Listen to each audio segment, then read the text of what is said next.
मंडळी गेल्या 2 ते 3 दिवसांपासून देशभरामध्ये ओनली कॉकरोच जनता पार्टी एवढीच काय ती चर्चा आहे। कमी वेळामध्ये मिळवलेले जास्त फॉलोअर्स, तरुणांचं आकर्षण आणि त्यानंतर पुन्हा एकदा कॉकरोच जनता पार्टीचं एक्स अकाउंट हे ब्लॉक झालं। या सगळ्या घडामोडींमुळे कॉकरोच जनता पार्टी सध्या खूप जास्त ट्रेंडिंगला आहे। आता या कॉकरोच जनता पार्टीवर जसं देशातल्या सर्वसामान्यांनी, तरुणांनी स्वतःची मतं व्यक्त केली आहेत, अगदी त्याचप्रमाणे कलाकारांनी आणि सोबतच काही राजकीय मंडळींनी सुद्धा स्वतःचं मत मांडलंय। राष्ट्रवादी काँग्रेस शरद पवार गटाचे आमदार रोहित पवार यांनी सुद्धा अगदी चपखलपणे कॉकरोच जनता पार्टीवर भाष्य केलंय। रोहित पवार असं म्हणालेत की ही कोणती राजकीय पार्टी नसून त्या जनतेच्या मनातल्या भावना आणि असंतोषाचं खरं तर प्रतीक आहे।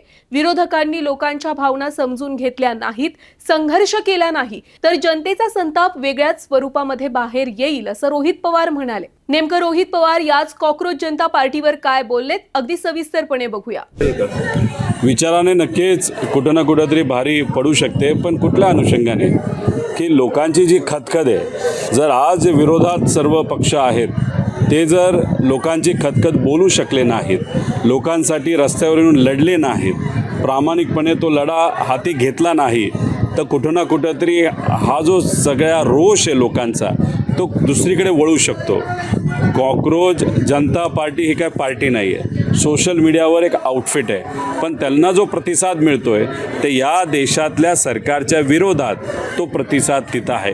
तर मला एवढंच सांगायचं आहे की कुठली पार्टी हे आम्हाला सांगता येणार नाही, पण हा जो लोकांचा रोष आहे त्या रोषाला आपल्याला जर उपयुक्त दिशेने घेऊन जायचं असेल तर मग या सरकारच्या विरोधात संघर्ष करत असताना न घाबरता तो संघर्ष करण्याची भूमिका ही घ्यावी लागेल।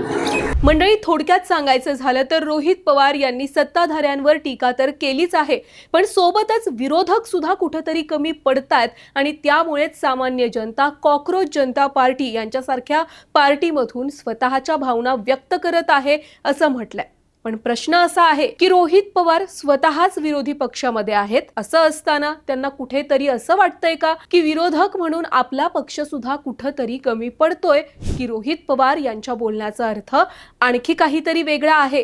कारण काही दिवसांपूर्वी राष्ट्रवादी काँग्रेस शरद पवार गटानं आयोजित केलेल्या एका बैठकीमध्ये रोहित पवार अनुपस्थित राहिले होते आणि यावरून अगदी वेगवेगळ्या चर्चा सुद्धा झालेल्या होत्या। त्यामुळे रोहित पवार यांनी अप्रत्यक्षपणे स्वतः विरोधी पक्षात असून सुद्धा सोबतच्या विरोधकांनाच दिलेला शाब्दिक टोला यामागे वेगळं राजकीय गणित आहे का?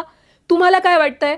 रोहित पवार स्वतःच विरोधी पक्षामध्ये असून सुद्धा विरोधक कुठेतरी कमी पडतायत असं नक्की का म्हटले असतील? तुमच्या प्रतिक्रिया आम्हाला कमेंटमधून नक्की सांगा, कारण तुमच्या प्रतिक्रियांमधूनच आम्हाला खरं सत्य समजेल। तुम्हाला व्हिडिओ आवडला असेल तर जास्तीत जास्त लोकांपर्यंत शेअर करा आणि हो, ऑनलाईन नेताला फॉलो आणि सबस्क्राईब करायला विसरू नका।